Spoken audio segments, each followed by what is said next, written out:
Tonight, we journey through the vast golden sands of Arabia, following the story of a most unusual man. It's a gentle drift across endless desert horizons, where the sun burns bright and the wind carries whispers of ancient tales. Let your mind settle as we discover the legend of Lawrence of Arabia. Before we drift into tonight's sleep story, my name's Murphy. If these stories help you relax, feel free to like and subscribe. And if you'd like, share in the comments where you're listening from and what time it is for you. It's always beautiful to see people winding down together across the world under the same night sky. Now let's dim the lights and let the story roll. Our story begins not with life, but with an ending.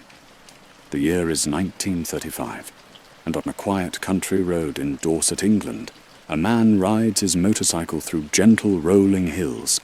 The morning air is cool and fresh, carrying the scent of wildflowers and dew-kissed grass. This man is T.E. Lawrence, though he now lives under a different name, seeking the simple peace of anonymity.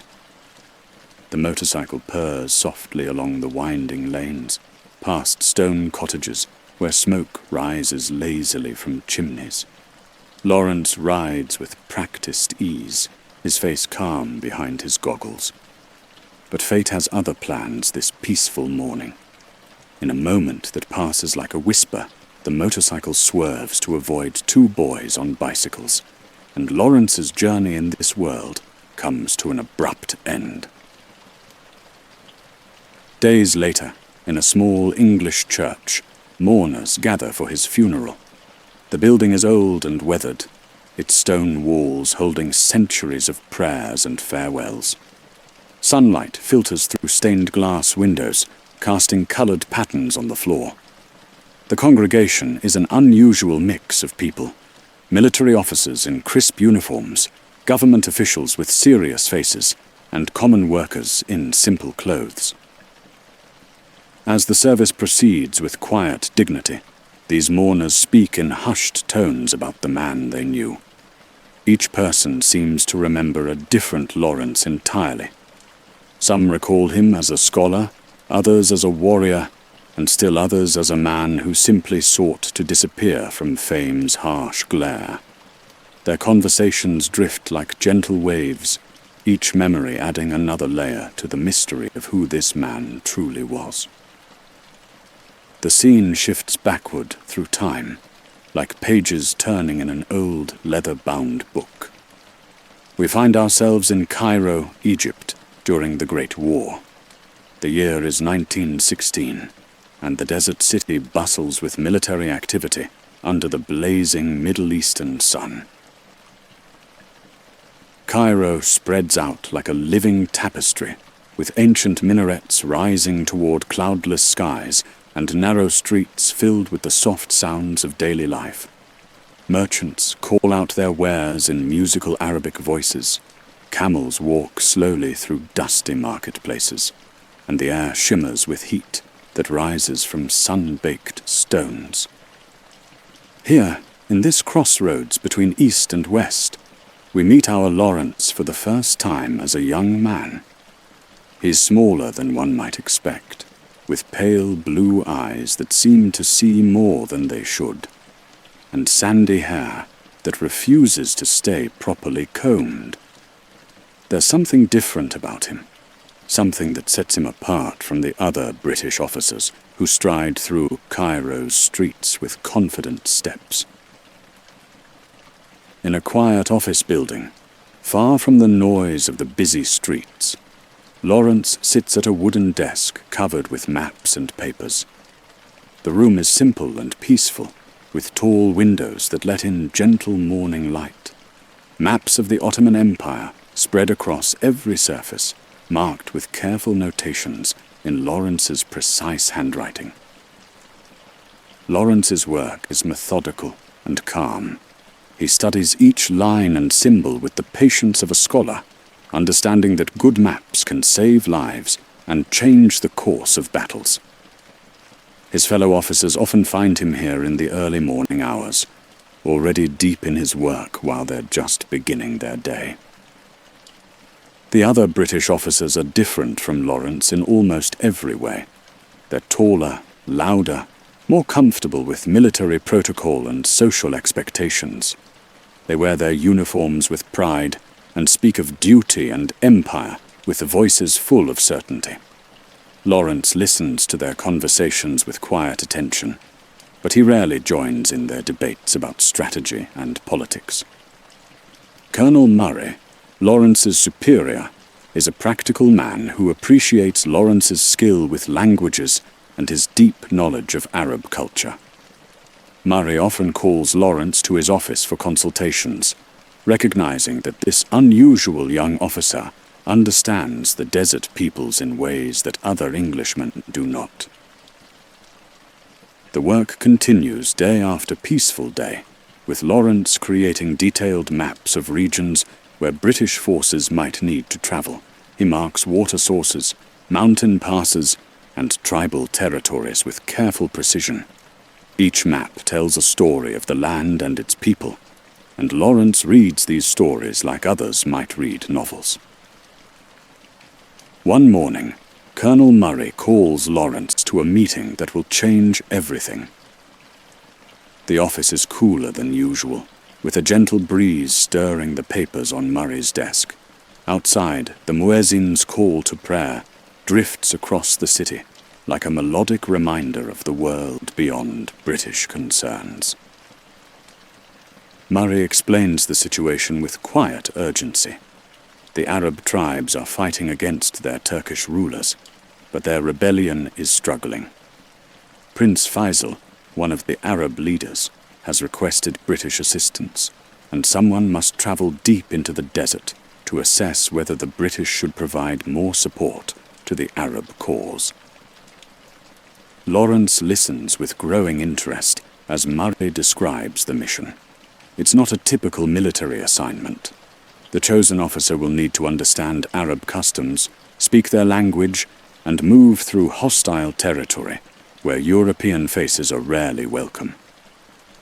Most importantly, this person will need to determine whether the Arab revolt has any real chance of success. As Murray speaks, Lawrence feels something stirring within him, a pull toward the vast desert spaces that he's only known through maps and books. The prospect of leaving Cairo's familiar routines and venturing into the unknown appeals to something deep in his nature. Other officers are considered for the mission, but one by one, they're deemed unsuitable. Some lack the language skills, others don't understand Arab culture, and still others are too set in their military ways to adapt to the fluid nature of desert warfare. As the conversation continues, it becomes clear that Lawrence is uniquely qualified for this unusual assignment. Murray offers Lawrence the mission with characteristic British understatement, as if he's suggesting a routine inspection rather than a journey into one of the world's most challenging environments. Lawrence accepts with quiet enthusiasm, understanding that he's about to leave behind the comfortable world of maps and papers for the reality of sand and stars. The preparations for Lawrence's departure are simple and efficient. He packs light, taking only essential supplies and clothing suitable for desert travel. The morning of his departure dawns clear and still, with the first light painting Cairo's ancient buildings in shades of gold and amber. Lawrence's guide for the journey is an Arab man named Tafas, whose weathered face tells stories of many years spent crossing the desert. Tafas moves with the easy confidence of someone who knows every landmark and water source across hundreds of miles of seemingly empty sand. He speaks little English, but his eyes are kind, and he treats Lawrence with the respect due to a guest rather than suspicion toward a foreigner. They begin their journey on camels, those patient ships of the desert that have carried travelers across Arabia for countless centuries. Lawrence's camel is a gentle creature with intelligent eyes and a steady gait that rocks like a boat on calm seas. At first, the motion feels strange, but gradually, Lawrence settles into the rhythm of desert travel. As they leave Cairo behind, the landscape slowly transforms from settled areas to open desert. The last buildings fade into the distance, and soon there's nothing visible but rolling dunes that stretch toward every horizon. The silence is profound, broken only by the soft footsteps of the camels and the gentle creaking of leather saddles. The desert reveals its beauty gradually. What first appears to be empty wasteland proves to be full of subtle colors and textures. The sand shifts from pale yellow to deep gold to rich amber, depending on the angle of the sun.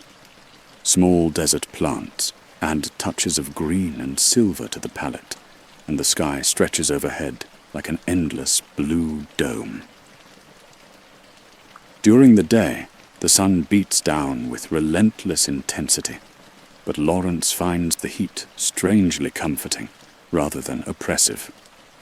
There's something purifying about the desert's extremes, something that strips away unnecessary complications and reduces life to its essential elements: water, shade, movement, and the horizon that always beckons ahead. After several days of peaceful travel, Lawrence and Tafas approach a small oasis where a well provides precious water for desert travelers. The oasis is a tiny green jewel set in the golden sand, with a few palm trees offering blessed shade and the sound of water trickling into a stone basin. As they water their camels and refill their water skins, a distant figure appears on the horizon. At first, it's just a small dark spot against the bright sky, but gradually it resolves into a rider approaching at steady speed. Tafas watches the approaching figure with growing concern, his relaxed demeanor changing to alertness. The rider draws closer, and Lawrence can see that he's dressed in flowing white robes that billow gracefully in the desert breeze. His camel moves with the smooth confidence of an animal perfectly adapted to its environment, and there's something regal about the way the man sits in his saddle. This is Sheriff Ali Ibn el-Karish, a leader among the Harith tribe, though Lawrence doesn't yet know his importance. Ali rides directly towards the well, his approach neither friendly nor threatening, simply purposeful. His face is partially covered by his headcloth, but his eyes are visible, dark and intelligent. When Ali reaches the well, he speaks briefly with Tafas in rapid Arabic. Lawrence catches enough of the conversation to understand that there's some kind of territorial dispute involved. Tafas explains that they have permission to use this well, but Ali seems to disagree.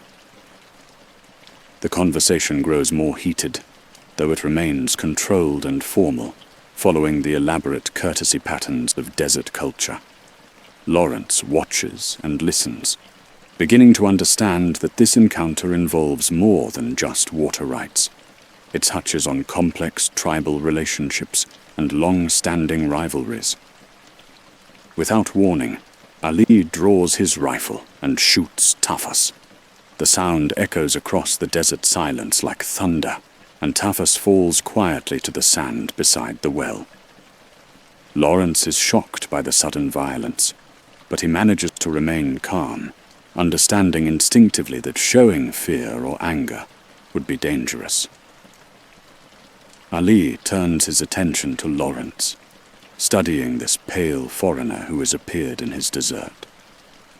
For a long moment, they look at each other across the small space beside the well, each taking the measure of the other. Lawrence's Arabic is good enough to explain his mission and his peaceful intentions. After what seems like a very long time, Ali nods slowly.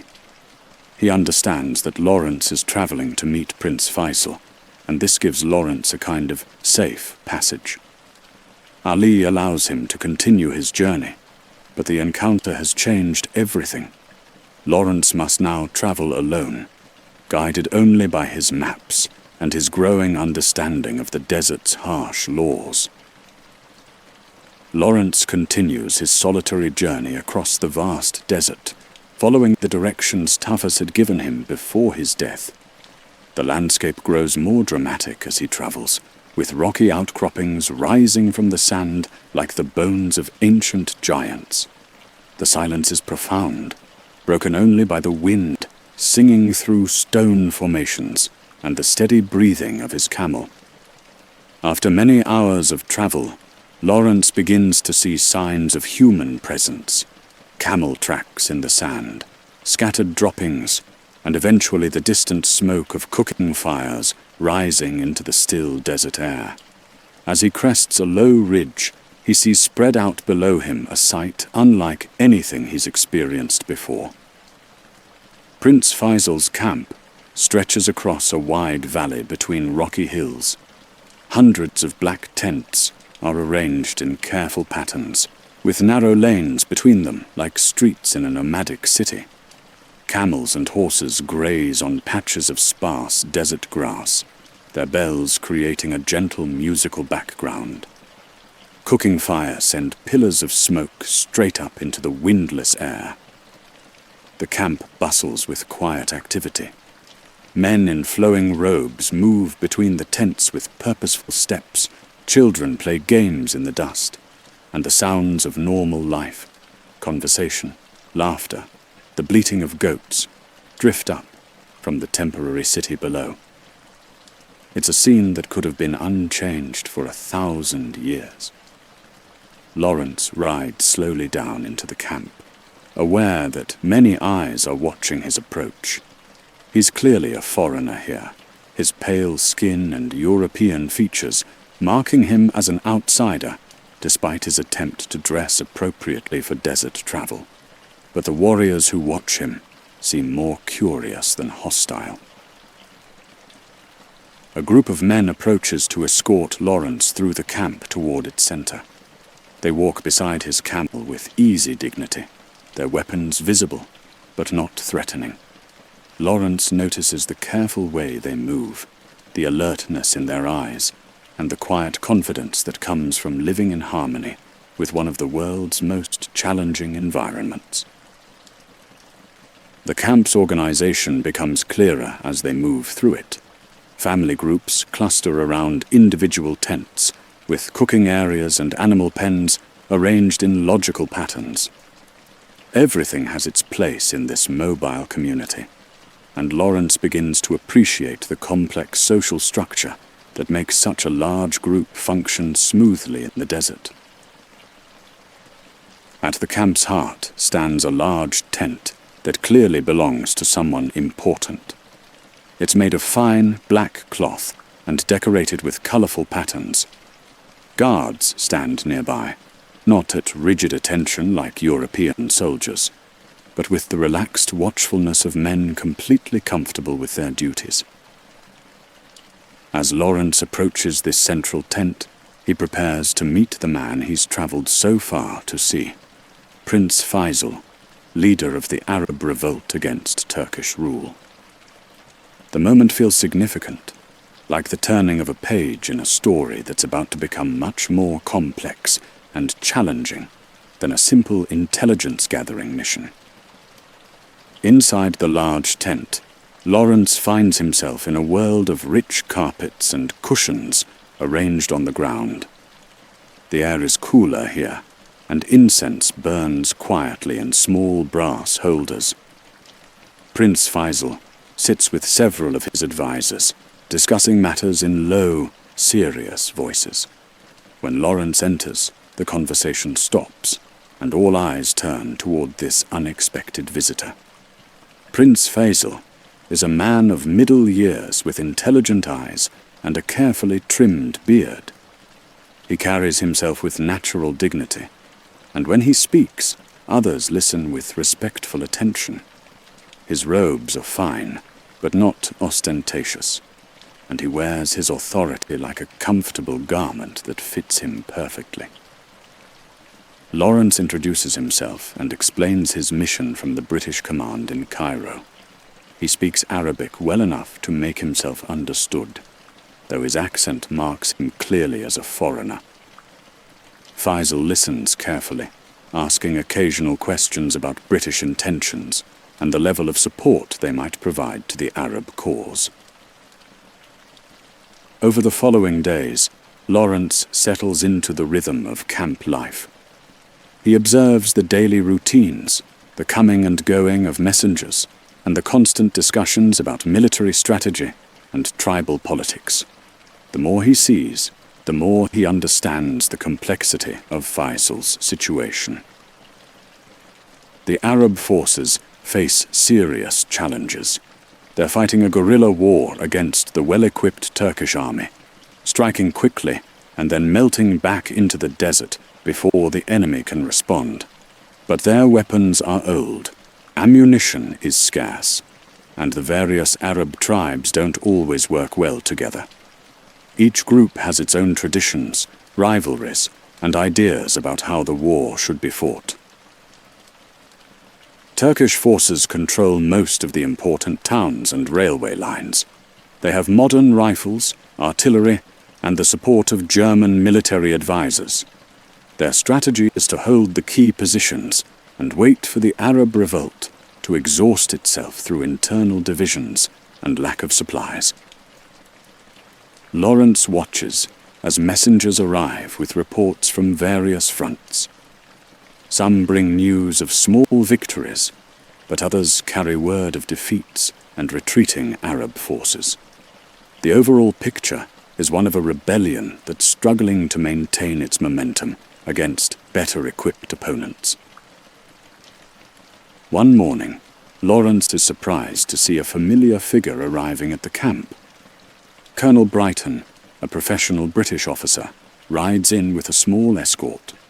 Brighton is everything that Lawrence is not: tall, confident in his military bearing, and completely comfortable with traditional army procedures.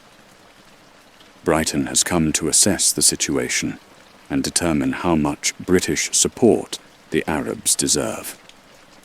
He meets with Faisal and his advisors, asking direct questions about troop numbers, weapons, and strategic objectives. His approach is businesslike and efficient, focused on measurable military factors. After the formal meetings, Brighton and Lawrence walk together through the camp. Brighton shares his honest assessment of what he's seen. The Arab forces are brave and know the terrain, but they lack the discipline and equipment needed for major military operations. Their attacks on Turkish positions have achieved some success, but they can't hold territory or mount sustained campaigns. Brighton explains that the British command in Cairo is considering reducing support to the Arab revolt. The resources being sent to Faisal might be better used elsewhere, supporting operations that have a clearer chance of success. The current Arab strategy of attacking Turkish outposts and disrupting communications has had limited impact on the overall war. Lawrence listens to Brighton's practical analysis, but he sees possibilities that the colonel has missed. The Arab fighters have intimate knowledge of the desert, unmatched mobility, and the motivation of people fighting for their homeland. What they need isn't conventional military tactics, but a strategy that plays to their unique strengths. As they continue their conversation, Lawrence begins to form an idea that seems impossible at first consideration. Instead of continuing the current pattern of small raids and defensive actions, what if the Arab forces attempted something completely unexpected, something that would change the entire character of the revolt? That evening, Lawrence requests a private audience with Prince Faisal. The tent is lit by oil lamps that cast dancing shadows on the walls, and the desert night is quiet, except for the distant sounds of camp life settling down for rest. Lawrence explains his idea carefully. knowing that it will sound like madness to ears accustomed to conventional military thinking. The port city of Aqaba sits at the northern tip of the Red Sea, heavily fortified and considered impregnable. The Turkish guns point seaward, expecting any attack to come from British naval forces. But Aqaba's landward side, facing the desert, is virtually undefended, because everyone knows that crossing the Nefud Desert is impossible for a large force. Everyone knows this, Lawrence continues, which is exactly why it might work. A relatively small Arab army could cross the desert, approach Aqaba from the land side, and capture the port before the Turks could react. Success would give the Arabs a major victory, open a direct supply line from British forces across the Red Sea, and prove that the revolt could achieve significant military objectives. Faisal listens with growing interest, though he points out the obvious problems with Lawrence's plan.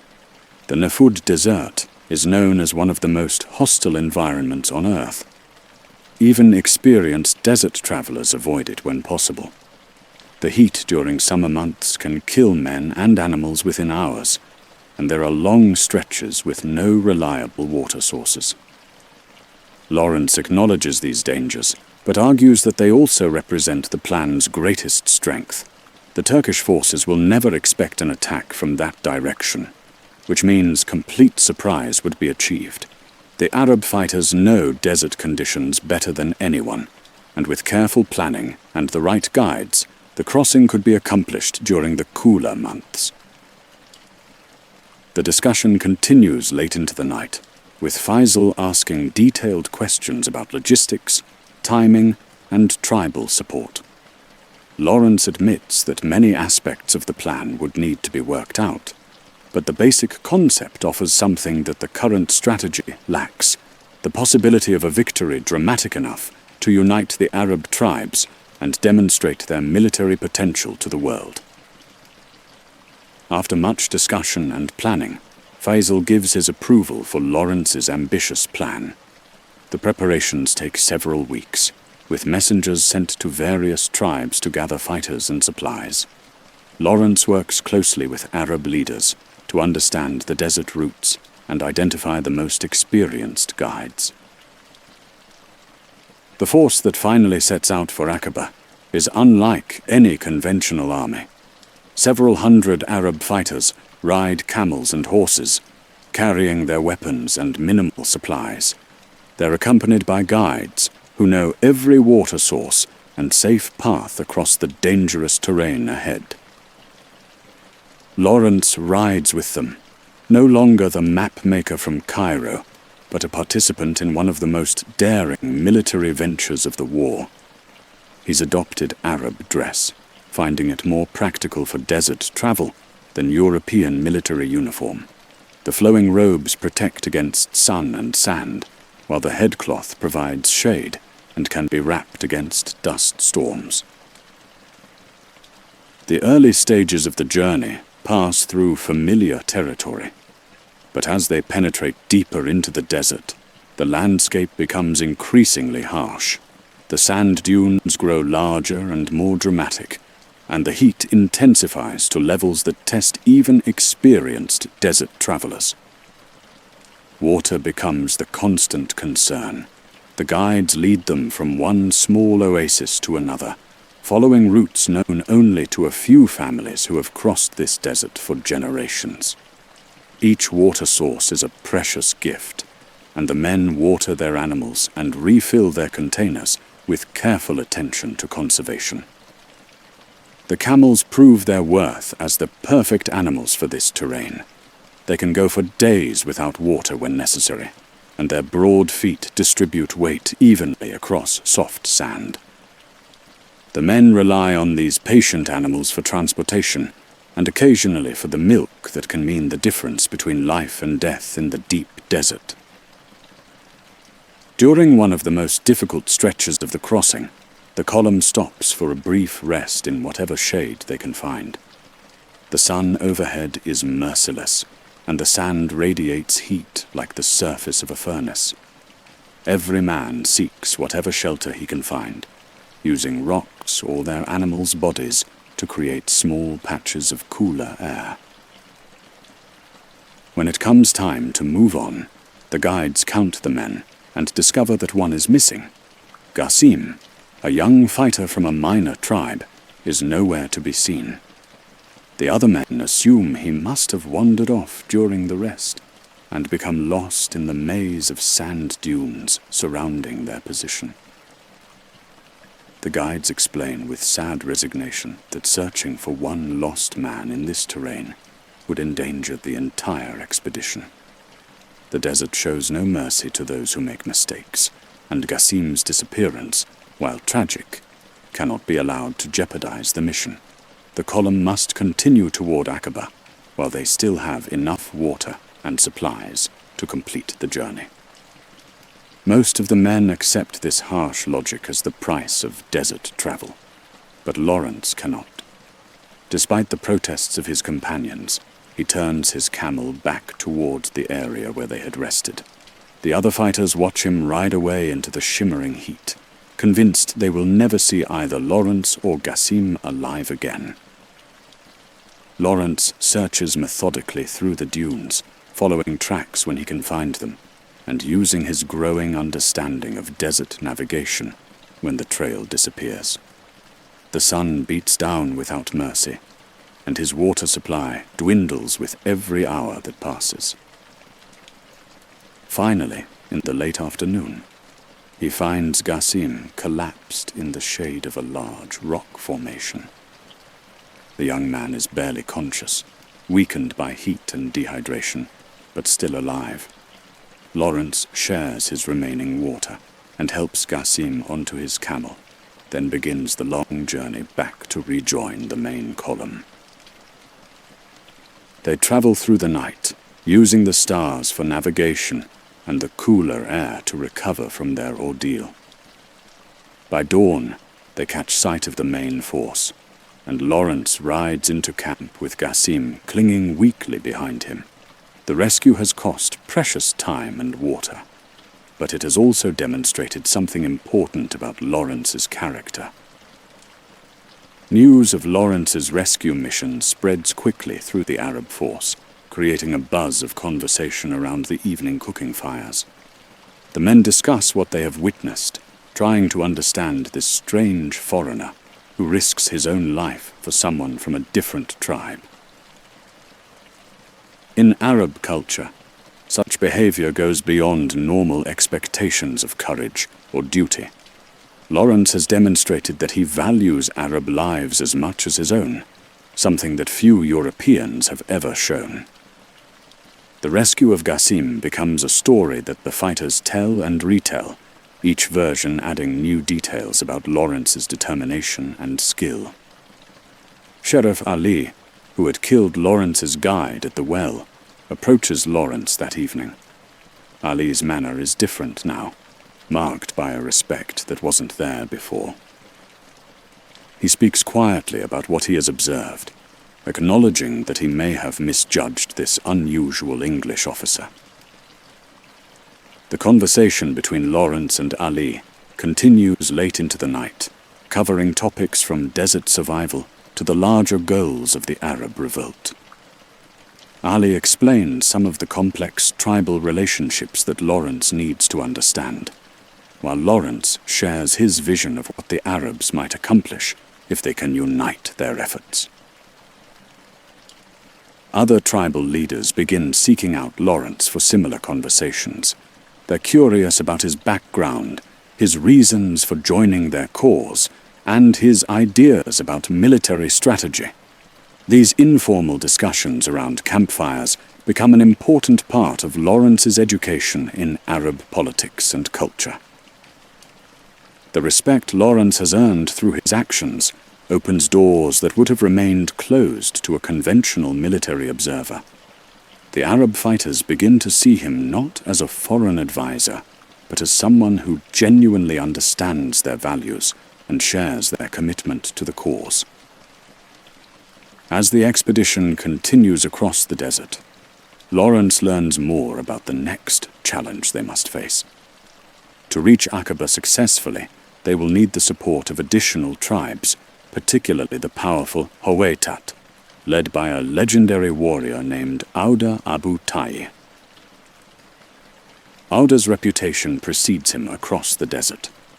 He's said to be a man of enormous physical courage, a master of desert warfare, and someone whose word carries weight among all the Bedouin tribes. But he's also known for his independence and his reluctance to commit to causes that might not serve his people's interests. The journey to reach Auda's territory takes several more days across increasingly difficult terrain. The landscape becomes more rocky and broken, with steep-sided valleys and jagged ridges that test the endurance of both men and animals. Water sources become even more scarce, and the guides must use all their skill to find safe routes through the maze of stone and sand. When they finally reach the area where Auda's tribe is camped, Lawrence sees immediately that this is different from Faisal's more settled camp. The Hawaitat are pure nomads, their black tents scattered across a wide valley in patterns that seem random, but actually follow the logic of desert life, each family group positioned to take advantage of whatever grazing and shelter the harsh landscape provides. The men of Auda's tribe are visibly different from the fighters Lawrence has traveled with. They're harder, more weathered, by constant exposure to desert conditions, and they carry themselves with the confidence of people who have survived in one of the world's most challenging environments. Their weapons are well maintained, and their camels are clearly among the finest bred for desert warfare. As Lawrence and his companions approach the main camp, word of their arrival spreads quickly. Children run alongside their camels, calling out in excitement, while women watch from the tent entrances. The atmosphere is one of curiosity, rather than hostility. But Lawrence can sense the careful evaluation taking place. The meeting with Auda Abu Tai takes place in a tent that reflects its owner's status among the desert tribes. Rich carpets cover the ground, and weapons of exceptional quality hang from the tent poles. But the greatest impression comes from Auda himself, a man whose presence fills the space around him. Auda is past middle age, but still powerfully built, with eyes that miss nothing and a voice that carries natural authority. His reputation as a warrior is evident in every movement, and the scars on his hands and arms tell stories of many battles. When he speaks, others listen with the attention, due to someone whose words carry the weight of experience. The negotiation begins with the elaborate courtesy required by desert tradition. Coffee is served in small cups, and the conversation covers many topics before turning to the serious business at hand. Lawrence must demonstrate not only his military plan, but his understanding of what motivates the Hawaitat tribe. Auda listens carefully as Lawrence explains the plan to attack Aqaba from the land side. The old warrior's questions are sharp and practical, focusing on details that only someone with extensive military experience would consider. He wants to know about water supplies, escape routes, and what will happen to his people if the attack fails. The discussion reveals that Auda has his own reasons for considering the venture. The Turks have been pressuring his tribe, demanding taxes and military service while offering little in return. An Arab victory at Aqaba would demonstrate that the Turkish grip on the region is weakening, potentially opening new opportunities for tribal independence. But Auda also has concerns about working with other Arab tribes. Old rivalries run deep in the desert, and he's not convinced that the various groups can cooperate effectively. Lawrence must address these political complexities, as well as the military challenges of the proposed attack. The negotiation continues over several days, with both men testing each other's resolve and commitment. Lawrence learns that order respects directness and practical thinking more than flowery speeches about Arab unity. The old warrior wants to know exactly what his people will gain from joining this dangerous venture. Once Auda agrees to support the attack on Aqaba, the character of the expedition changes dramatically. The Hoetat warriors who join the force bring different skills and attitudes from the men Lawrence has worked with before. They're specialists in desert warfare, capable of moving quickly across terrain that would stop conventional armies. More messengers are sent to other tribes, carrying word that Auda Abu Tai has committed his forces to the venture. This news has significant impact, as Auda's reputation for military judgment is known throughout the region. Tribes that might have ignored appeals from lesser leaders begin sending fighters to join the growing army. The logistics of managing this larger force become increasingly complex. Different tribes have different customs about everything, from the order of march to the distribution of water. Lawrence finds himself serving not only as military advisor, but as diplomat, mediator, and sometimes arbitrator in disputes between groups that have been feuding for generations. Food and water supplies must be carefully managed to support the larger numbers. The guides recalculate routes and timing, ensuring that water sources can support the expanded force without depleting resources needed by the local tribes who depend on them year-round. Lawrence observes the transformation of individual tribal groups into something resembling a unified military force. The process is gradual and sometimes frustrating, but he begins to see the potential for Arab cooperation that has been missing from previous efforts. The key is respecting tribal differences while focusing on shared objectives. Weapons and ammunition are distributed according to need and fighting ability.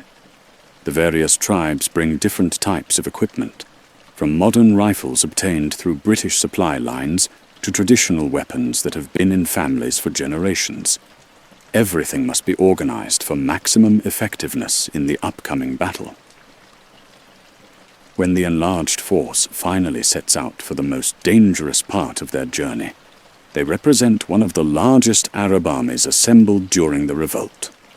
Several hundred fighters ride camels and horses, accompanied by guides who know the secret routes across the Nefud desert. The early stages of the march test everyone's endurance and resolve. The temperature climbs steadily as they move deeper into the wasteland, and the landscape becomes increasingly hostile. Sand dunes stretch to every horizon, offering no landmarks for navigation, except those known to the most experienced guides.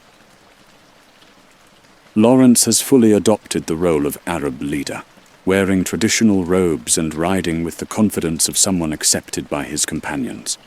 His pale skin has darkened from months of desert sun, and his Arabic has improved to the point where he can communicate easily with men from various tribes. The daily routine becomes a rhythm of early morning movement, midday rest in whatever shade can be found, and evening travel that continues long into the night.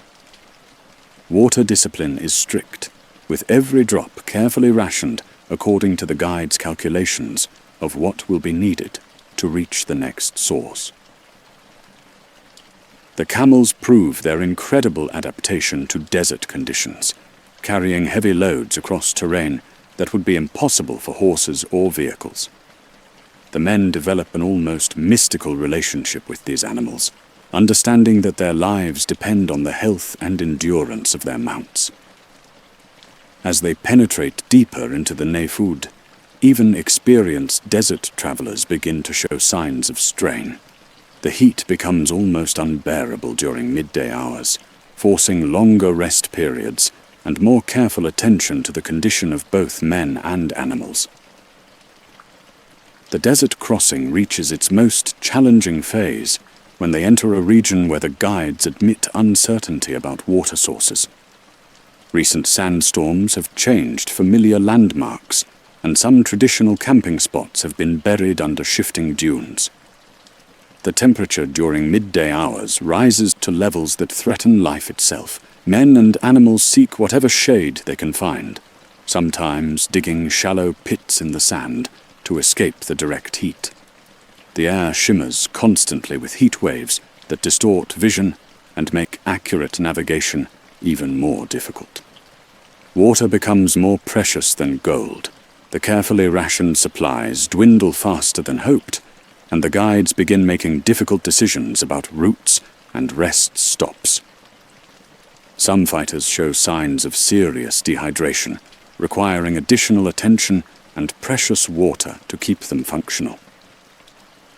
Lawrence watches his companions with growing concern as the harsh conditions take their toll. Some of the younger men struggle visibly with the extreme heat and limited water, while the experienced desert fighters endure with stoic patience that comes from lifelong adaptation to these conditions. The camels begin showing stress as well, their usual steady pace slowing perceptibly. The guides examine the animals carefully, understanding that the success of the entire venture depends on maintaining mobility. Some of the weaker animals require additional rest and what little water can be spared from human consumption. Morale becomes a constant concern as the physical challenges mount. Lawrence and the tribal leaders work to maintain confidence and unity, but the harsh reality of desert travel tests everyone's commitment to the mission. Some fighters begin questioning whether the attack on Aqaba is worth this level of suffering and risk. The guides push forward ton with determination born of experience, knowing that stopping in this hostile environment would be more dangerous than continuing. They navigate by stars at night and by subtle signs in the sand during the day, following routes that exist more in memory than on any visible path. During one of the most critical phases of the desert crossing, disaster strikes when another fighter becomes separated from the main column. This time it's one of Auda's most trusted men, an experienced warrior whose loss would be both a personal tragedy and a serious blow to tribal morale. The circumstances are even more dangerous than during Gassim's disappearance. They're now in the heart of the Nefud, where survival alone is measured in hours rather than days. The water supplies are critically low, and any delay could doom the entire expedition. Once again, the practical voices argue for continuing without attempting a rescue. The guides point out that searching for one man in this terrain would almost certainly result in additional deaths and might force them to abandon the attack on Aqaba entirely. The mathematical logic of desert survival dictates leaving the lost man to his fate. But Lawrence cannot accept this logic, even when it's presented by men whose wisdom he respects. Against all protests and advice, he turns his camel back into the wasteland to search for the missing fighter. His companions watch him disappear into the shimmering heat with expressions of resignation and admiration. The search takes Lawrence to the very limits of his endurance and skill. The sun beats down mercilessly, and his water supply drops to dangerous levels as he follows tracks that are barely visible in the shifting sand. Every decision becomes critical, as a wrong turn could mean death for both himself and the man he's trying to save. He finds the lost fighter in the early evening, collapsed but still alive in the shade of a rock formation. The rescue requires sharing the last of his water and supporting a man who can barely stay conscious. The journey back to the main column becomes a race against time and the desert's unforgiving conditions. When Lawrence appears on the horizon with the rescued fighter, the impact on the Arab force is immediate and profound. Word spreads quickly through the column that the English officer has once again risked his life to save an Arab warrior. This second rescue creates a legend that will follow Lawrence throughout the remainder of his time in Arabia. The final approach to Aqaba tests every skill the Arab force has developed during their grueling desert crossing. As they move through the last mountain passes before reaching the coast, the landscape changes from sand to rock, offering different challenges, but also new opportunities for tactical surprise. The guides lead them along ancient caravan routes that wind between steep-sided valleys and over ridges that provide commanding views of the surrounding territory. From these heights, they can finally see their objective, the port city of Aqaba, spread out below them like a map come to life. Aqaba sits at the head of a narrow gulf, its white buildings reflecting the morning sun and its harbour filled with Turkish vessels. The fortifications face seaward as expected, with massive guns positioned to repel naval attack. But the landward approaches are lightly defended, confirming Lawrence's analysis of the city's vulnerability. The Arab fighters study their objective with professional interest, noting the positions of Turkish forces and the layout of streets and buildings. The element of complete surprise remains intact, as no Turkish patrol has detected their approach through the supposedly impassable desert. Lawrence works with the tribal leaders to coordinate the final attack. Different groups are assigned specific objectives, with the overall plan designed to overwhelm the Turkish defenses before they can organize effective resistance.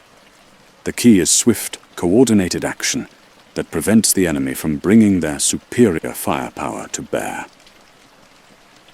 The anticipation builds as the fighters prepare their weapons and review their assignments.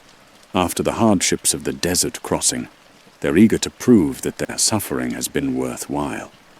The prospect of victory after so much sacrifice energizes even the most exhausted men.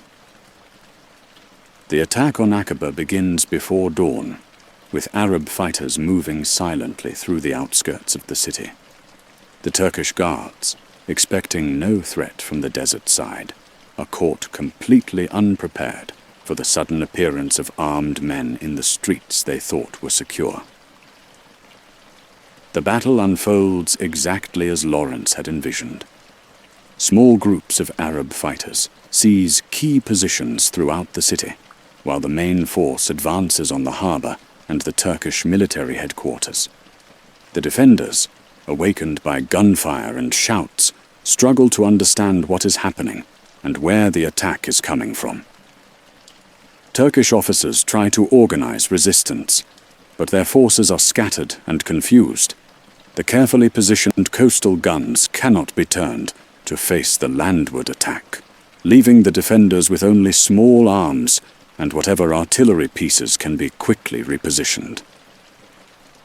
The Arab fighters move through the city with confidence born of perfect surprise and months of preparation. They know their objectives and advance systematically, cutting off escape routes and isolating pockets of Turkish resistance. The coordination between different tribal groups proves effective, despite concerns about their ability to work together. The Turkish garrison, recognizing that their position is hopeless, begins surrendering in groups. The sight of Arab fighters emerging from the desert like a mirage has a psychological impact that goes beyond the immediate military threat. The impossible has become reality, and resistance seems futile. By midday, Aqaba is firmly in Arab hands. The Turkish flags that had flown over the port for centuries are replaced by the banners of the Arab revolt. The harbour, with its strategic position commanding the northern Red Sea, now belongs to Faisal's forces and their British allies. The victory celebrations are subdued, as the fighters are exhausted from their ordeal and the battle. But there's a quiet satisfaction in the camp as men realize they have accomplished something that military experts considered impossible. The capture of Aqaba from the desert side will be remembered as one of the most daring operations of the war.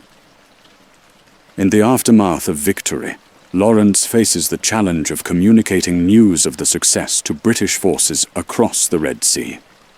The capture of Aqaba means nothing if it cannot be supported by supplies and reinforcements delivered through the port they have just seized. A small boat is commandeered from the harbour, and Lawrence sets out across the Gulf toward the British naval base on the Egyptian coast. The journey is relatively short, but requires careful navigation through waters that might still be patrolled by Turkish vessels unaware of Aqaba's change of ownership. The arrival of a small boat carrying an English officer in Arab dress creates considerable excitement at the British base. Lawrence's appearance, darkened by months of desert sun and wearing the robes of a Bedouin warrior, makes him almost unrecognizable to officers who knew him in Cairo. His report of Aqaba's capture is met initially with disbelief.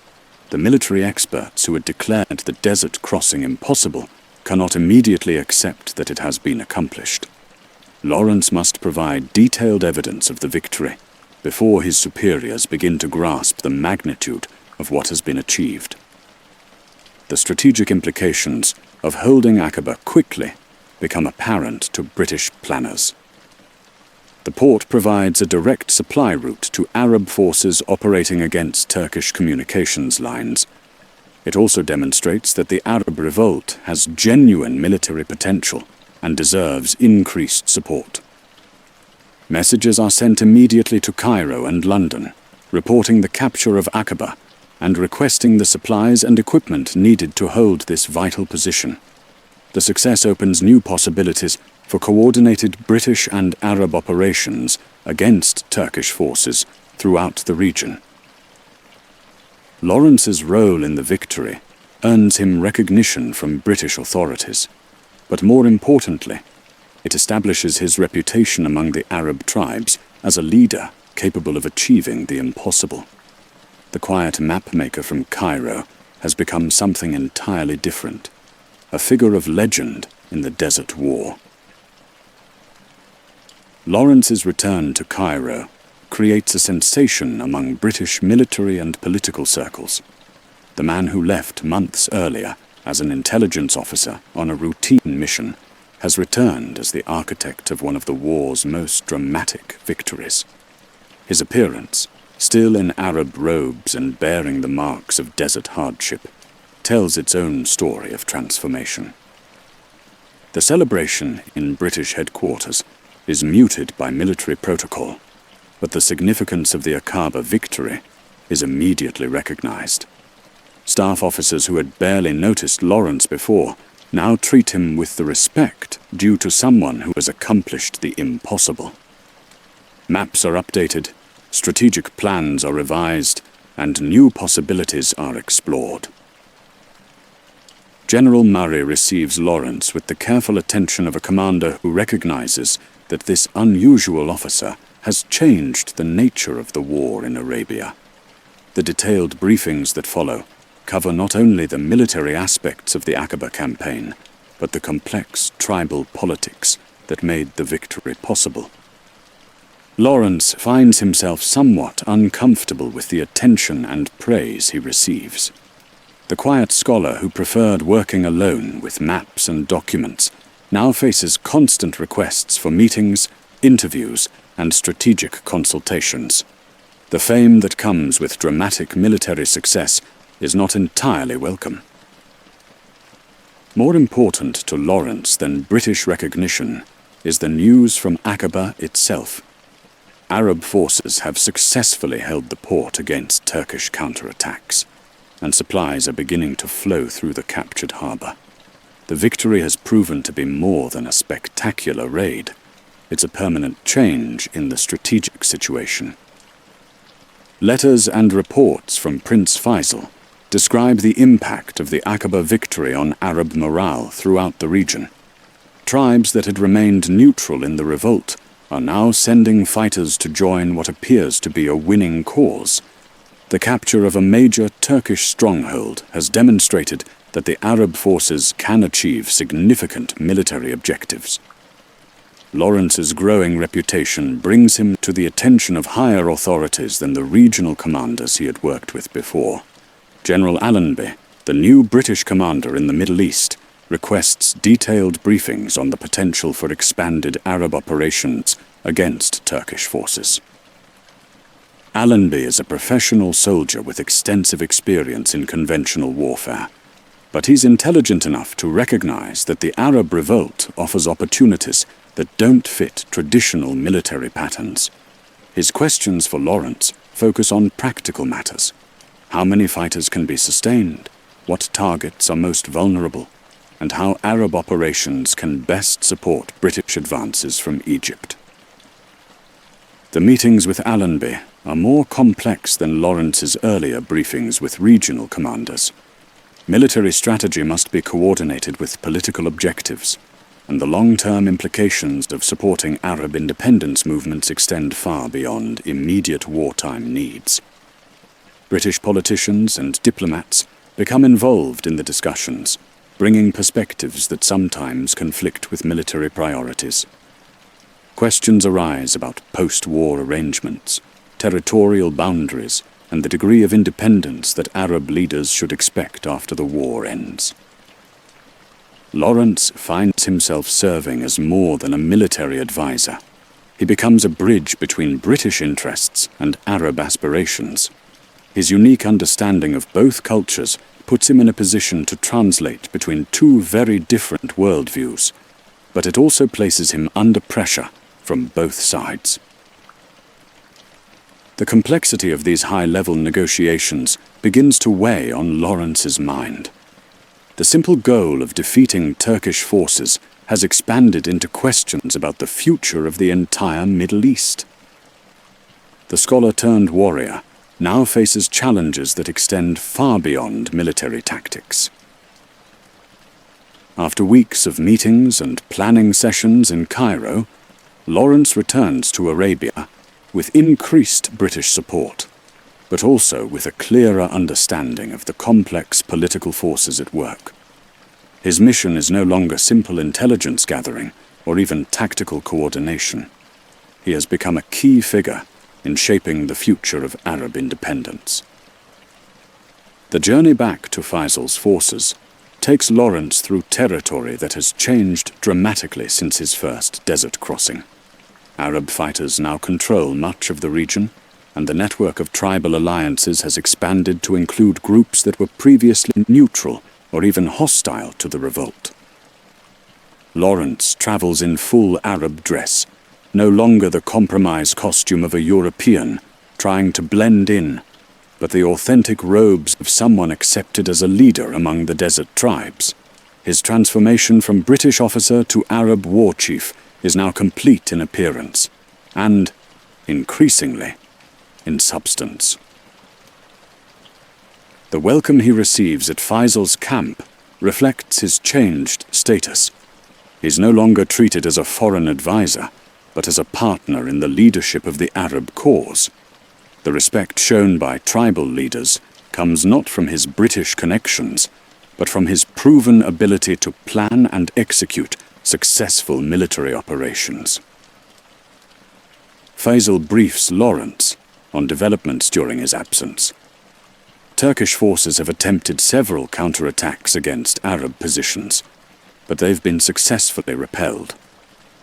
More importantly, the psychological impact of the Aqaba victory continues to attract new supporters to the rebellion. The camp itself has grown dramatically, with representatives from tribes across Arabia coming to discuss participation in expanded operations against Turkish forces. The simple collection of fighters that Lawrence first encountered has evolved into something approaching a national movement. With increased British support and expanded Arab participation, Lawrence begins planning a new phase of operations against Turkish positions. The strategy moves beyond spectacular raids like the Aqaba attack, toward a sustained campaign of harassment designed to disrupt Turkish communications and supply lines. The Turkish railway line that connects Damascus to the holy cities of Mecca and Medina becomes a primary target. This rail line represents Turkish authority throughout the region and carries the supplies needed to maintain their military presence. Systematic attacks on trains and track can cripple Turkish operations without requiring Arab forces to assault heavily fortified positions. Lawrence works with tribal leaders to organize mobile raiding parties that can strike quickly and disappear back into the desert before Turkish forces can respond. These operations require different skills from the set-piece battle at Aqaba, emphasizing speed, stealth, and intimate knowledge of the terrain. The raids begin with careful reconnaissance of Turkish patrol patterns and railway schedules. Arab scouts, moving like shadows across the desert, gather intelligence about guard positions, train movements, and the location of strategic supplies. This information allows raid leaders to select targets and timing for maximum effect. The first successful attack on a Turkish train creates excitement throughout the Arab forces. The sight of a locomotive derailed and burning in the desert becomes a symbol of Turkish vulnerability and Arab military capability. More importantly, the captured supplies and weapons strengthen the rebellion's material resources.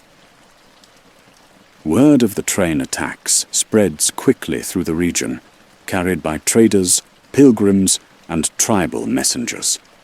Each successful raid adds to Lawrence's growing reputation as a military leader who can strike anywhere and disappear without trace. The Turks begin referring to him by a name that reflects their frustration: El Orans, the mysterious figure who appears from the desert to bring destruction and then vanishes like a mirage. The campaign against the Turkish railway develops into a sophisticated form of warfare that combines traditional Arab mobility with modern demolition techniques. Lawrence learns to use explosives effectively, timing charges to derail locomotives and destroy maximum amounts of rolling stock and supplies. Each train attack is carefully planned and executed. Arab fighters position themselves along predetermined sections of track, usually in areas where the railway passes through valleys or defiles that limit Turkish ability to deploy reinforcements quickly. The demolition charges are placed at calculated intervals to ensure maximum destruction. The timing of these attacks becomes crucial to their success. Lawrence and his Arab companions learn to read railway schedules, understanding when supply trains are most likely to pass through vulnerable sections of track. They also develop techniques for avoiding the heavily armed patrol trains that the Turks begin running to protect their supply lines. The explosions that destroy Turkish trains become a regular feature of life in the desert. The distant sound of detonating charges, followed by the sight of smoke rising on the horizon, tells everyone within miles that another blow has been struck against Turkish authority. The psychological impact of these attacks proves as important as their material damage. Turkish soldiers begin to dread railway duty, knowing that any journey might end in derailment and ambush. The railway workers, mostly Arab civilians pressed into Turkish service, become increasingly unreliable as they witness the success of their countrymen's rebellion. Lawrence develops an almost artistic approach to train demolition, studying the mechanical principles that will cause maximum destruction with minimum explosive material. He learns to place charges at points where the locomotive's weight and momentum will compound the damage, often resulting in spectacular derailments that destroy entire trains. The captured supplies from these raids provide the Arab forces with modern weapons, ammunition, and equipment that they could never have obtained through normal channels. Turkish rifles, machine guns, and artillery pieces are redistributed among the tribes, gradually improving the rebellion's military capability. As the train attacks continue with increasing frequency and success, Lawrence's reputation spreads throughout the Middle East. Turkish commanders begin offering rewards for his capture, recognizing that this single individual has become central to the Arab rebellion's military effectiveness. The name El Oranz becomes known in Turkish garrisons, Arab camps, and British headquarters alike. To the Turks, it represents a phantom adversary who strikes without warning and disappears without trace. To the Arabs, it symbolizes the possibility of victory against a superior enemy. To the British, it represents an asset of incalculable strategic value. Lawrence himself becomes somewhat uncomfortable with the growing legend surrounding his activities. The quiet scholar who once preferred working alone with maps and documents now finds himself the center of stories that grow more dramatic with each telling. The reality of desert warfare, with its constant hardships and frequent failures, becomes obscured by tales of miraculous victories and supernatural abilities. The various Arab tribes begin competing to have El Oranz participate in their operations. His presence at a raid has become a guarantee of success in the minds of many fighters, creating expectations that Lawrence knows he cannot always fulfill. The burden of living up to his reputation adds stress to the already demanding challenges of desert warfare. Turkish intelligence reports describe El Oranz in terms that make him sound more like a supernatural force than a human military leader. These descriptions, passed along Arab informants who have their own reasons for embellishing Lawrence's capabilities, contribute to a legend that takes on a life of its own. The British authorities in Cairo begin to recognize that Lawrence's propaganda value may be as important as his military contributions. The story of a young English officer leading Arab tribes against Turkish forces captures international attention and helps justify British support for the Arab revolt. The success of the railway campaign begins to achieve something that Arab leaders have sought for generations: genuine cooperation between traditionally rival tribes. Lawrence's ability to distribute captured Turkish supplies fairly among different groups helps overcome some of the jealousy and suspicion that has historically divided the desert peoples. Tribal leaders who once fought each other over water rights and grazing areas now coordinate their activities against the common Turkish enemy. The shared experience of successful raids creates bonds between fighters from different clans and provides a foundation for the broader unity that the revolt requires. Lawrence works carefully to maintain this delicate cooperation, understanding that tribal rivalries run deep and can resurface quickly if not properly managed. He develops diplomatic skills that complement his military abilities, mediating disputes and ensuring that all groups feel they are receiving fair treatment and recognition. The expansion of Arab cooperation allows for more ambitious operations against Turkish positions. Instead of small raiding parties, Lawrence can now plan coordinated attacks involving several tribes working together. These larger operations achieve greater strategic impact while demonstrating the growing strength of the unified Arab forces. Messages arrive regularly from tribes across Arabia, expressing interest in joining the rebellion.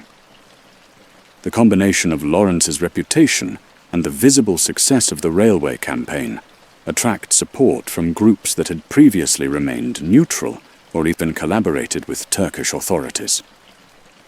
Prince Faisal's camp becomes a center of activity as representatives from various tribes arrive to discuss participation in expanded operations.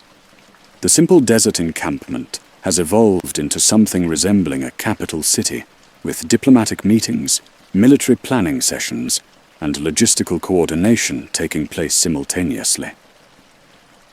The unity that emerges from these developments represents more than temporary military cooperation.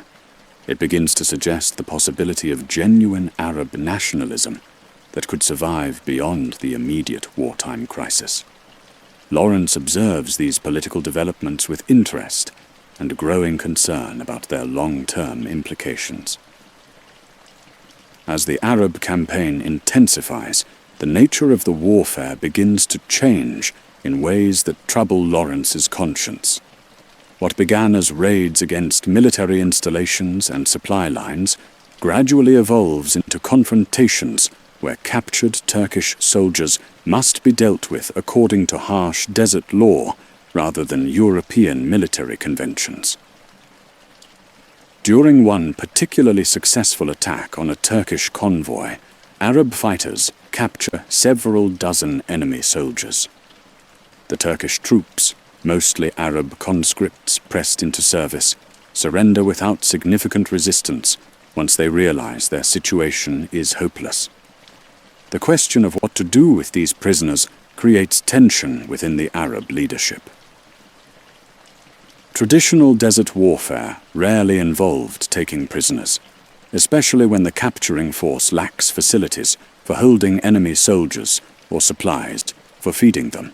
The practical difficulties of managing prisoners in the mobile desert campaign create pressure for immediate solutions that conflict with Lawrence's European sensibilities about the treatment of captured enemies.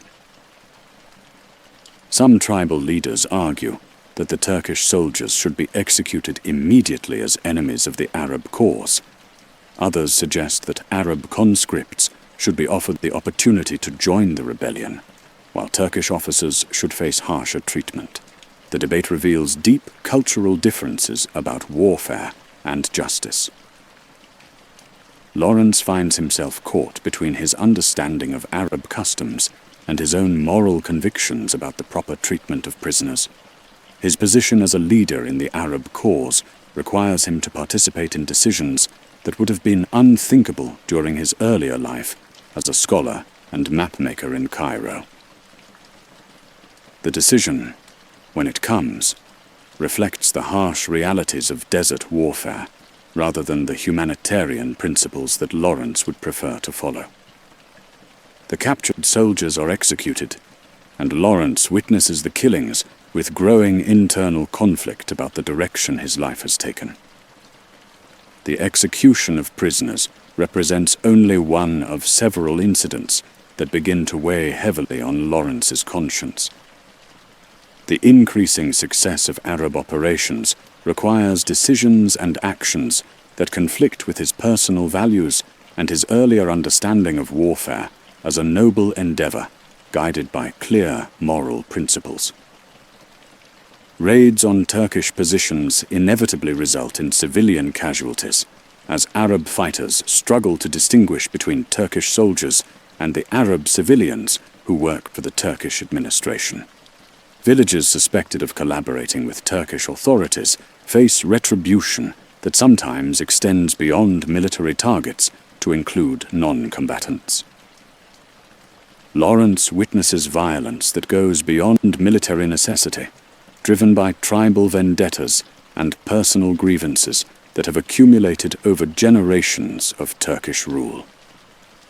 The liberation of Arab lands becomes entangled with revenge for old wrongs, creating a cycle of violence that troubles his increasingly complex understanding of the rebellion's moral foundation.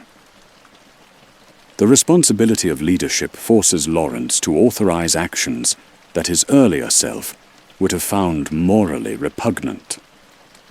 The strategic requirements of maintaining Arab unity and military effectiveness often conflict with his personal ethical standards, creating internal tensions that affect his sleep and peace of mind.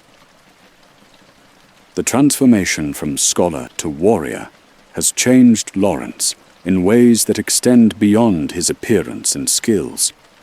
The man who once found satisfaction in the quiet work of creating accurate maps now faces decisions about life and death that carry consequences far beyond academic accuracy.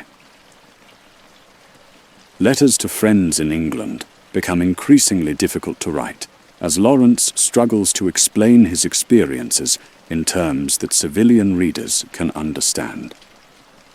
The gap between his current reality and his former life grows wider with each passing month, creating a sense of isolation that adds to his psychological burden. Despite the overall success of Arab cooperation under Lawrence's leadership, old tribal rivalries continue to create problems that threaten the unity of the rebellion. Disputes over the distribution of captured supplies, disagreements about military strategy, and conflicts over leadership roles regularly disrupt the smooth functioning of the Arab forces. The Hoetat and the Harith tribes, despite their participation in successful joint operations, maintain underlying suspicions about each other's ultimate loyalty to the common cause. These tensions surface during planning meetings and sometimes affect the coordination of military activities. Lawrence spends increasing amounts of time mediating between tribal leaders whose personal and historical grievances interfere with military effectiveness. The diplomatic skills he has developed prove as important as his military abilities, but the constant need to manage interpersonal conflicts adds stress to his already demanding responsibilities. Water rights, grazing areas, and traditional territorial boundaries continue to matter even in the context of a war for national liberation. Lawrence learns that Arab nationalism, while genuine, must compete with older loyalties and interests that have shaped desert society for centuries. The distribution of British supplies becomes a particularly sensitive issue, as each tribal leader wants to ensure that his fighters receive their fair share of modern weapons and equipment. Lawrence must balance military effectiveness with political considerations, sometimes giving inferior equipment to better fighters to maintain tribal harmony. Conflicts occasionally escalate beyond verbal disputes to include threats of violence between supposed allies. Lawrence witnesses several incidents where Arab fighters come close to fighting each other rather than their Turkish enemies, requiring immediate intervention to prevent the collapse of the fragile coalition. During a reconnaissance mission to the Turkish-held town of Daraa, Lawrence's luck finally runs out. Disguised as a local Arab, he attempts to gather intelligence about Turkish defenses and troop movements, but his pale eyes and imperfect accent arouse suspicion among Turkish guards at a checkpoint. The capture happens quickly and quietly, without the dramatic confrontation that might have allowed Lawrence to escape or fight his way to freedom. One moment he's walking through Daraa's dusty streets like any other Arab traveler, and the next he's surrounded by Turkish soldiers who have recognized something foreign about his appearance. The Turkish commander in Daraa, Bey, is a man who takes personal satisfaction in breaking the spirits of prisoners, particularly those involved in the Arab rebellion. Lawrence's capture represents a significant intelligence opportunity, as the Turks recognize that this unusual prisoner might have valuable information about Arab military plans and British support for the rebellion. The interrogation begins with conventional questions about Lawrence's identity, mission, and knowledge of Arab military activities. When Lawrence refuses to provide useful answers, the questioning becomes more aggressive, with physical persuasion designed to overcome his resistance to cooperation. Lawrence endures beatings and other physical abuse while maintaining his cover story about being a simple Arab deserter from Turkish service. His ability to speak Arabic fluently and his knowledge of local customs help sustain the deception, but his unusual appearance continues to create suspicion about his real identity. The torture escalates over several days as Bey becomes increasingly frustrated with Lawrence's refusal to provide information. the Turkish commander employs techniques designed to break down psychological resistance as well as physical endurance, understanding that information extraction requires overcoming mental as well as physical barriers. The experience proves to be one of the most challenging of Lawrence's life, testing not only his physical courage, but his psychological resilience and commitment to protecting the Arab cause. The isolation of captivity, combined with physical abuse and mental pressure, creates conditions that push him toward the breaking point. Lawrence's escape from Turkish custody comes through a combination of opportunity and desperation rather than careful planning. During a moment when his guards are distracted, he manages to slip away from the building where he's been held and make his way through Daraa's darkened streets toward the open desert beyond the town. The flight from Daraa becomes a nightmare journey across hostile territory, with Lawrence weakened by his ordeal and pursued by Turkish patrols searching for the escaped prisoner. He travels mainly at night, hiding during daylight hours and avoiding all contact with local inhabitants who might report his presence to Turkish authorities. The physical challenges of the escape are compounded by psychological trauma from his captivity. Lawrence finds that his normal confidence and decision-making ability have been affected by the torture, creating moments of confusion and panic that slow his progress towards safety. After several days of difficult travel, Lawrence finally reaches Arab-controlled territory and is rescued by fighters from tribes loyal to the rebellion. His appearance shocks the men who find him, as the confident leader they remember has been replaced by someone bearing the obvious marks of serious physical and psychological abuse.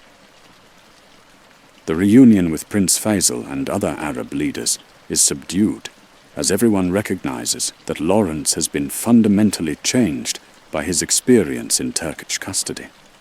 The man who returns from Daraa is different from the one who left on what should have been a routine reconnaissance mission. Medical attention addresses Lawrence's physical injuries, but the psychological effects of torture prove more difficult to treat. He experiences periods of depression and anxiety that interfere with his ability to function as a military leader, creating concern among his Arab colleagues about his continued effectiveness. The weeks following Lawrence's escape from Daraa revealed the extent to which the experience has affected his personality and leadership style. The confident, sometimes reckless officer who had led spectacular raids against Turkish positions becomes more cautious, sometimes indecisive, and increasingly prone to periods of brooding isolation. Lawrence's relationship with his Arab colleagues changes as they observe his altered behavior.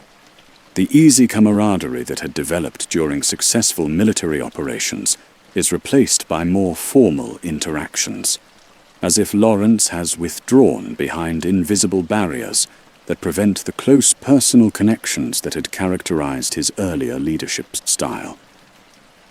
Sleep becomes difficult for Lawrence, with nightmares and anxiety disrupting his rest and affecting his daytime functionality. The Arab fighters notice his exhaustion and growing tendency to make decisions slowly, seeking advice and confirmation in situations where he had previously acted with swift confidence. The torture at Daraa has created psychological wounds that prove more lasting than physical injuries. Lawrence finds himself questioning decisions and second-guessing strategies in ways that interfere with the quick thinking required for successful guerrilla warfare. The spontaneous adaptation that had made him effective in desert conditions becomes more difficult to achieve. Letters and reports that Lawrence writes during this period reveal a man struggling with doubt and self-recrimination. The moral conflicts that had begun troubling him before his capture now seem overwhelming, as if the experience in Turkish custody has stripped away psychological defenses that had previously allowed him to function despite ethical concerns. His Arab companions try to provide support and encouragement, but they lack understanding of the psychological trauma that affects Europeans differently from desert peoples accustomed to violence and hardship. The cultural gap that Lawrence had successfully bridged during his rise to leadership now becomes a source of additional isolation. News of Lawrence's capture and escape eventually reaches British headquarters in Cairo, where General Allenby recognizes the potential impact on Arab morale and military effectiveness. The psychological state of one individual has become strategically significant because of Lawrence's unique role in maintaining Arab unity and cooperation. Allenby arranges to meet with Lawrence personally, traveling to a forward position where the conversation can take place away from the formalities of military headquarters.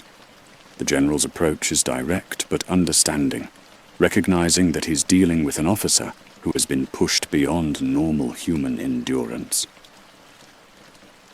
The meeting between Allenby and Lawrence reveals the tension between military necessity and individual welfare that characterizes warfare at the highest levels. Allenby needs Lawrence to continue his leadership of Arab forces at a critical time in the campaign, but he can see that his most effective officer is struggling with serious psychological difficulties. Lawrence expresses doubts about his ability to continue leading Arab forces effectively, describing the psychological effects of his captivity and his growing concerns about the moral implications of the warfare he has been conducting. The scholar-turned-warrior is questioning whether the ends justify the increasingly brutal means required for victory. Allenby listens sympathetically, but emphasizes the strategic importance of maintaining Arab operations against Turkish forces. British military plans depend on continued Arab pressure on Turkish communications and supply lines, and Lawrence's unique relationship with tribal leaders makes him irreplaceable in this role.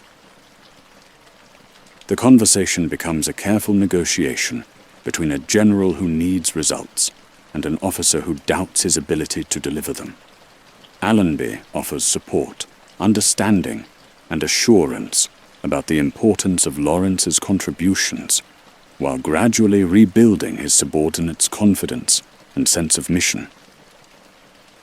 By the end of their meeting, Lawrence has agreed to continue his leadership role, though both men understand that the psychological wounds from Daraa will continue to affect his performance. The decision represents duty overcoming personal preference, a choice that will have significant consequences for Lawrence's future well-being. Despite his psychological struggles, Lawrence resumes his role in coordinating Arab military operations as the rebellion moves toward its most ambitious objective, the capture of Damascus, the ancient capital of Syria, and the symbolic heart of Arab civilization in the region. The advance toward Damascus requires unprecedented coordination between Arab tribal forces and regular British military units advancing from the south. Lawrence works to ensure that Arab operations support General Allenby's overall strategic plan while maintaining the political independence that Arab leaders consider essential for their future legitimacy. The various tribal armies that converge for the Damascus campaign represent the full flowering of Arab military cooperation under Lawrence's leadership. Fighters from across the Arabian Peninsula travel hundreds of miles to participate in what everyone understands will be the decisive battle of the Arab revolt. The logistics of supporting such a large Arab force strain the rebellion's resources and organizational capabilities. Supply lines must be maintained across vast desert distances, and the different tribal groups must be coordinated without destroying the initiative and flexibility that have made them effective against Turkish forces. Lawrence observes the transformation of scattered tribal raiders into something resembling a national army with mixed feelings. The military effectiveness required for capturing and holding major cities demands discipline and coordination that may undermine the very qualities that have made the Arab forces successful in guerrilla warfare.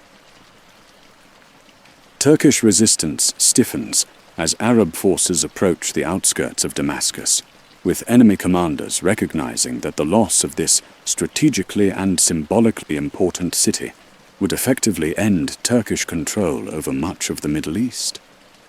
The battles become more intense and costly than the raids and ambushes that have characterized most of the desert campaign. The capture of Damascus proves less difficult than expected, as Turkish forces withdraw rather than face a siege they cannot win. When Arab fighters enter the city, they find that the enemy has abandoned most of their positions during the night, leaving behind supplies and equipment, but avoiding a destructive battle in the ancient streets. The entry of Arab forces into Damascus creates scenes of celebration that have been building throughout the years of rebellion. Citizens pour into the streets to welcome the victorious fighters, creating spontaneous parades and demonstrations of joy that transform the normally dignified city into a festival of liberation. Lawrence rides through the celebrating crowds with mixed emotions, understanding that this moment represents the culmination of everything the Arab revolt has sought to achieve. The capture of Damascus proves that the tribal forces can take and hold major urban centers, establishing their credibility as a legitimate government rather than just a guerrilla movement. The various tribal leaders who have participated in the campaign share the triumph, with each group contributing to a victory that belongs to all Arabs rather than any single tribe or faction. The unity that Lawrence has worked so hard to maintain reaches its highest expression in the shared celebration of Damascus's liberation. But even in the moment of triumph, Lawrence recognizes the challenges that success will bring. Capturing Damascus is easier than governing it, and the political skills required for effective administration are different from the military abilities that have brought the Arab forces to this point. The celebrations continue for several days, with different neighborhoods of the ancient city hosting their own welcome ceremonies for the various Arab contingents. The joy is genuine and widespread, representing not just military victory, but the fulfillment of long-held dreams of Arab independence and self-determination.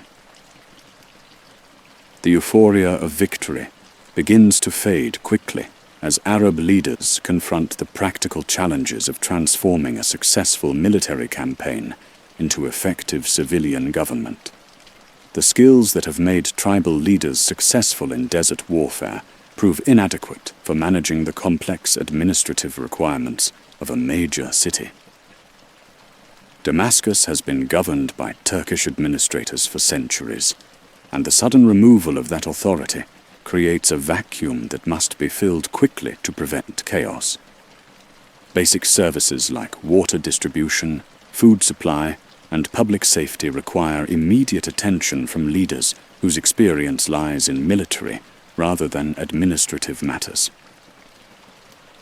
Lawrence finds himself involved in political negotiations that are more complex and frustrating than military planning. The various tribal leaders who cooperated effectively during the campaign now compete for political influence and government positions, reviving old rivalries that had been temporarily suppressed by common military objectives. The question of ultimate authority becomes particularly problematic, as each tribal group believes its contribution to the victory entitles it to a significant role in the new government.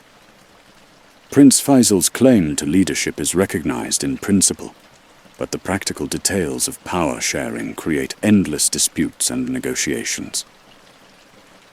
Administrative experience becomes a critical shortage, as few Arab leaders have backgrounds in the bureaucratic work required to govern a major city. Turkish officials who might have provided continuity have fled, leaving behind records and procedures that are difficult for the new authorities to understand and implement.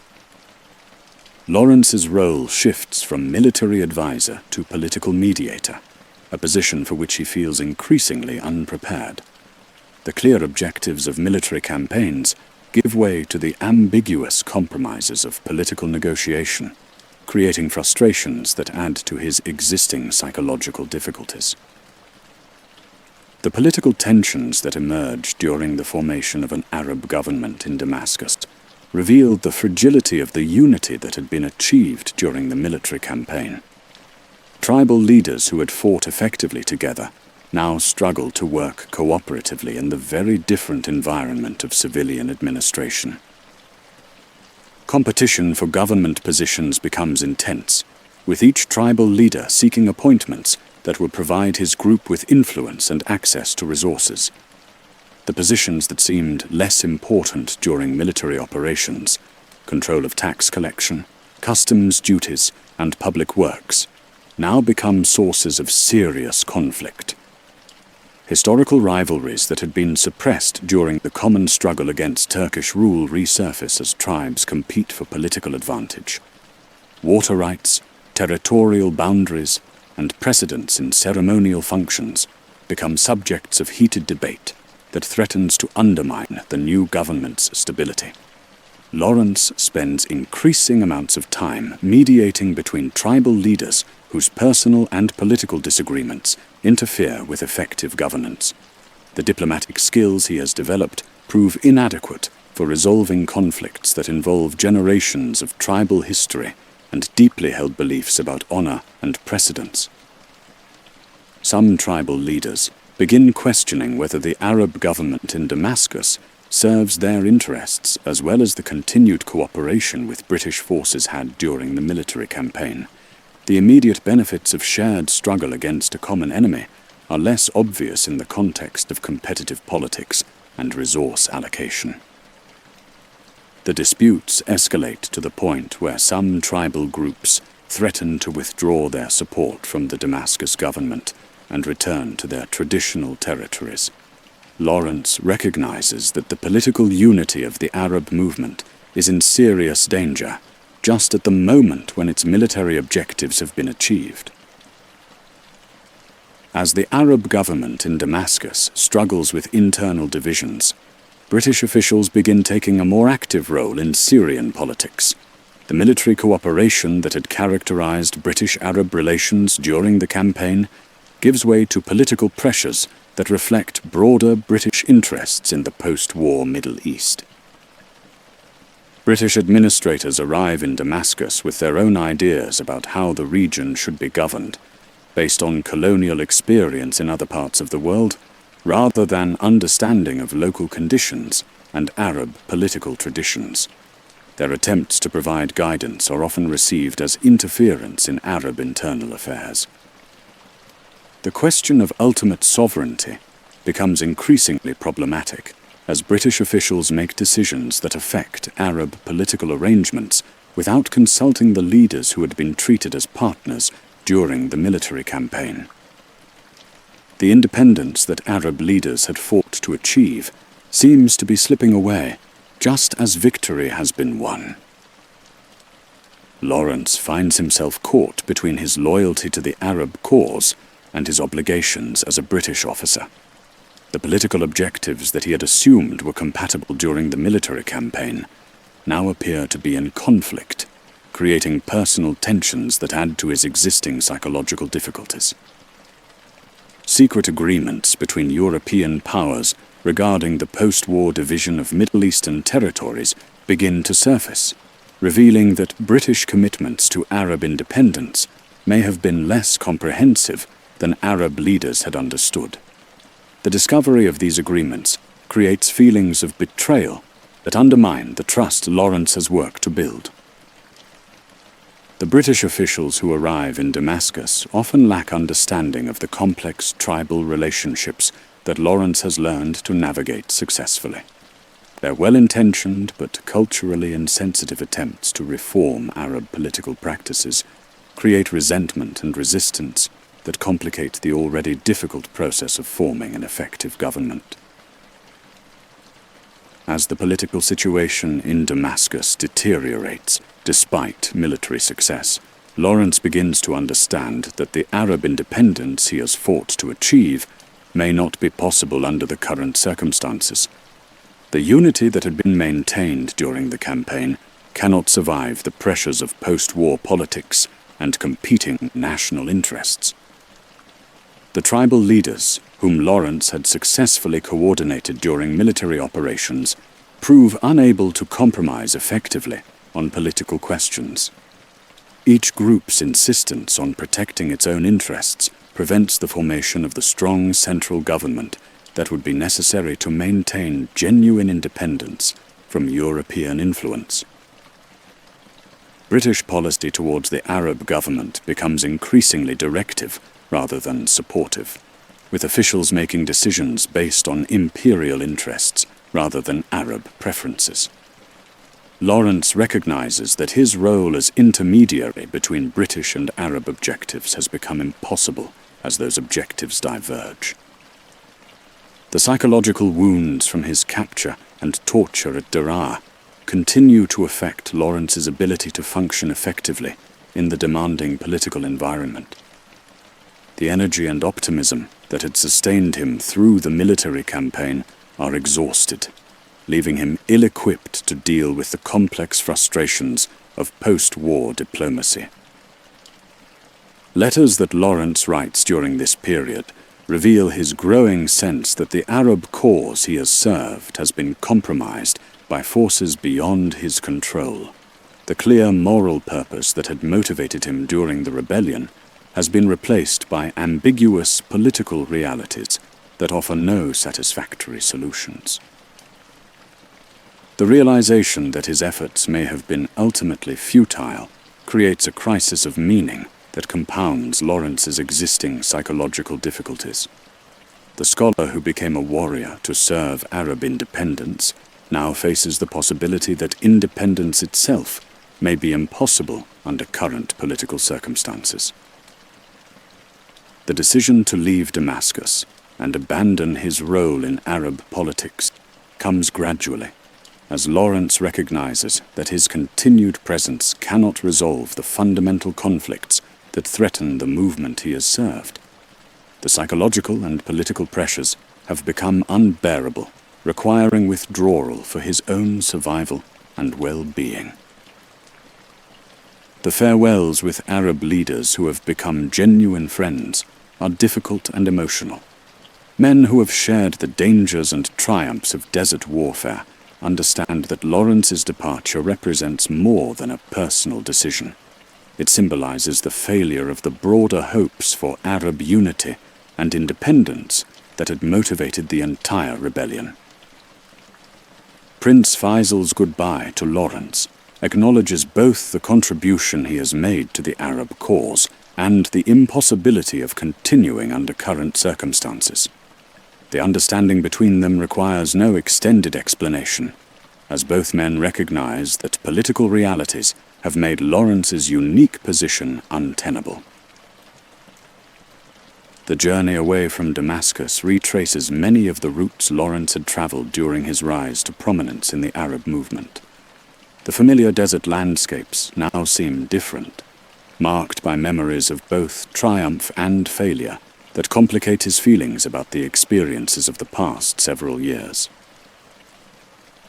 As he travels toward British lines, and eventually towards transportation back to England, Lawrence reflects on the transformation he has undergone from scholar to warrior to political failure. The man who leaves Arabia bears little resemblance to the quiet map-maker who had first crossed the desert to meet Prince Faisal. The departure represents not just the end of Lawrence's involvement in Arab politics, but the conclusion of a chapter in Middle Eastern history. The unity that had been achieved during the military campaign proves unable to survive the transition to civilian government and the pressures of post-war international politics. The final scenes of Lawrence's time in Arabia are marked by a sense of endings rather than conclusions. The great adventure that had transformed him from an obscure intelligence officer into a legendary figure has reached its natural end, but without the clear resolution that military victory had seemed to promise. The boat that carries Lawrence across the Red Sea toward Egypt and eventually England provides time for reflection on experiences that have changed him in fundamental ways. The quiet scholar who had found satisfaction in academic work has become someone for whom normal civilian life may no longer be possible.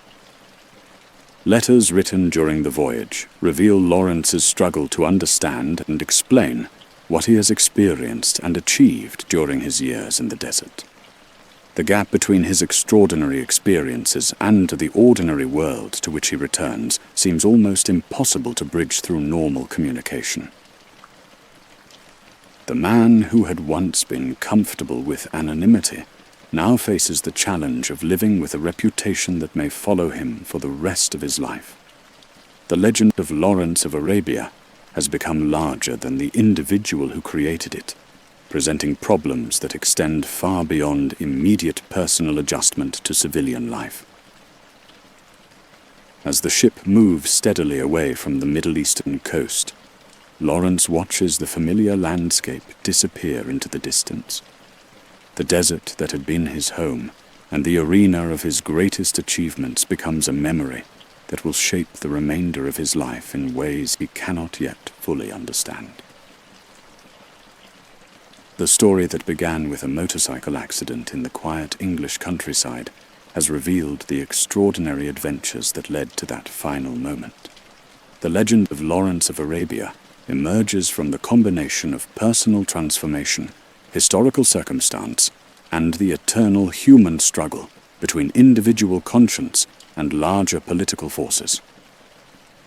The gentle rhythm of the ship moving through calm waters provides a peaceful conclusion to a story marked by dramatic contrasts.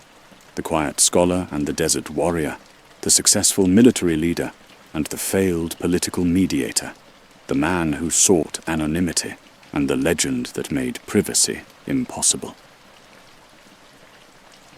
And so we conclude our gentle journey through the vast expanses of Arabia, following one man's transformation from quiet scholar to legendary warrior, and finally to someone seeking peace after experiences that few can imagine.